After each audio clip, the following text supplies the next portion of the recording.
Hey everybody, I know it's been a while since I actually have talked to you all, and so I just wanted to record and share with you. It's definitely been like a year, and I want you to hear my voice a little bit as well. Um, right off the bat, just to let you know, being a year here in Florida, I realized that I have severe allergies. So I think one of the big things that excuse me for coughing, is a big adjustment for me is um, dealing with allergies and the whole thing. The whole that what comes with that has been pretty substantial. So that is something that like is a new part of my world. Um, so even today, like I've been just trying to get that healthier, and I have to do all these different things and stuff. So that's a new thing for me to deal with. Another thing is that serving at Wycliffe, serving at this organization has been something that's just been unique for me. Um, One of the things that's been really unique about serving here is working with people who have been around the world. You know, um, that's been just the casualness of some of the experiences that some of the supported staff have had is just it's pretty unique. It's pretty awesome to deal with, but also as well as that, like I think one of the things that's really significant for me as a person, where my job is the associate director for intercultural engagement. And so one of the things that I'm always looking for, and the things that I'm engaging with, is that how can I create a sense of belonging at the organization, whether a person has served overseas in the field or they work directly at the organization in a paid position. And what blows me away is that everybody, more or less, has a sense of commitment to the organization, to advance Bible translation and to finish what we started. Um, Whether that is from a paid position or a support staff position, what has drawn so many people to be a part of this organization is the fact that there is a real clear goal that will come to pass at a certain amount of time. It's not a pie in the sky goal. It's like less than 2,000 languages that are still in need of the gospel to be translated. And everything that we do is geared towards making that happen. So you could be in finances and HR, you could be overseas in global partnerships, you could be working with nationals and consulting with them.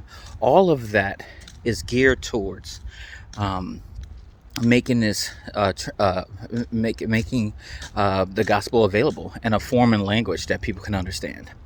The other thing that I want to put on there, because you'll see in my prayer letter, it's about creating new pathways for missionaries. And so one of the things that's really, I think, unique and creative for me is that in my history of becoming a missionary, I've been supported and witnessed to by a Korean American church in Chicago, and it's a part of my sovereign foundations of who I've become as a follower of Christ. Well, I know that a lot of people don't have that opportunity, don't have that type of foundation, and in fact, it is really difficult to create long-term sustaining, or I should say, it's really hard to actualize the missional potential of staff of color who are called and gifted, talented, and want to commit themselves to missions work, but really could use what I would call like empowering. They could use empowering to do that from the beginning. And who can we, as a missions organization, what can we do to empower that forward? How can we be a part of launching missionaries from the beginning? And especially when giving and support strategies and structures are just like different and received differently from culture to culture. We know this anecdotally. The evidence and things are starting to show out that this is the case. And so I find myself bringing leadership both in research and actually deploying a real strategy to help missionaries actualize their missional potential sooner rather than later. Um, it takes about at least 12 to 15 months to launch a missionary into ministry within our organization. And we want to see that happening and shrinking that a little bit more. So I get to work alongside a team that's innovating around this whole idea, that's innovating around creating a new pathway. Like, for instance, if you're like communicating with a church and the church is more communal culture, I like to use the term collectivist, right? Versus kind of a traditional individualistic style that we get to see usually in missions work. Well, when you try to actually raise funds, it can be very difficult for a new missionary to do so, especially when that's just not the culture of which how people would give. In some ways, it can be very insulting to ask for individual funds, or to ask a church to be a part of a process with an organization that they may not be even familiar with. Well, one of the things that I'm hoping to do in the work that I'm doing is to both bridge that gap where like we begin to communicate in a way, our organization and a need for Bible translation to different churches in a way that makes sense, that's culturally appropriate.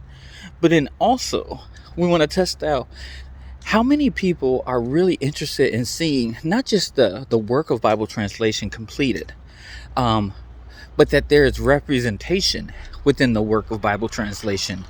Because just as much as the work being done, having people and employing all of God's people effectively to make that work happen, right, is one of the things that I think we all desire. We want to see all parts of the body of Christ to be involved and to get involved. And we want to take away as many hurdles as possible to make that happen. So I'm leading out a program that we're calling the Empowerment Pool Fund to do that. And we're just starting to launch, and things are just starting to get going, and been recruiting for the past 6 months, different people, and still not done yet. And I'm hoping to keep you guys updated about that whole program, because it can significantly change how we deploy missionaries, how we recruit, how we connect with churches. And I think there's a real big research behind this that's needed to be done in order to help communicate and actualize the actual evidence and the information needed to support a strategy like this, to create it and help it to become viable and sustainable. So there's a lot of that work type of stuff, but just to finish off and to communicate with you guys, our family is doing all right. Our kids start school August the 10th. That's a little bit earlier than what we have in the Midwest before, where it's like a late August, September thing. So my daughter Julia, you've seen her, she's far taller, and here she's starting in middle school. So that's a little new for us to see her kind of engaged in middle school. She's gotten much older, and JT starts second grade, and they both are going to 2 different schools. So that's going to be a little bit new for us. And Rachel and I, we're really trying to figure out, like, how do we make a life here? It's such a big shift in our life, such a big shift in the world that we lived in. And so we are really asking, how do we thrive and flourish, her and I. Rachel, this past spring, started a new job, and she's loving it. She would describe it as her dream job. So that's really good. And so we're really just trying to find a way of looking at those things all together, and bringing all these different passionate things. Me being down here in Florida, her starting a new job. Okay, God, what are you doing with our family? What are you doing with us? And how can we flourish here? What things should we be invested in? Julia loves to cook, so we want to get her involved in some cooking classes for kids, because she's got a talent for it, actually. And you asked me, I was a little nervous, because I'm like, do you know how to use a knife, and do you know how to turn off the stove, and all those different things. And despite all of Dad's, you guys probably know, like, my insistence of like it needs to be right, she still has shown that she knows what she has skill. um JT's full of energy, and we want to help him use that energy well. Super competitive, but can tap into ways of like just growing in his own self improvement. So we're thinking about different things: taekwondo, maybe soccer. It's pretty humid out here. Can he do it? Um, we want to know. We're asking God, how can we flourish here? And finally, we're is this a season where we can become homeowners? Is this something that we can see for ourselves? Um, I don't know. Well, maybe God has a place for us, but we're taking it one step at a time, and we're asking the questions of what it looks like to flourish. And so we could use your prayers in that. And yeah, it's a little long of a video, but I wanted to, it's been a while since I've been able to just talk to you directly. Thank you so much for continuing to support the work that God has called us to do. We really appreciate that. Inflation is real. Living in Florida, living literally in the place where the tip of the housing market and life market is just very, very intense and stuff. And so I do have a funding goal to increase my support by about 1,900 over the next 6 months and stuff. And so, prayerfully consider joining that. There's going to be a link in my document, in my prayer letter, for you to link up there. And I'm planning to do a couple of trips, one to the Midwest, one to New Mexico, and one in the Southeast over the next year.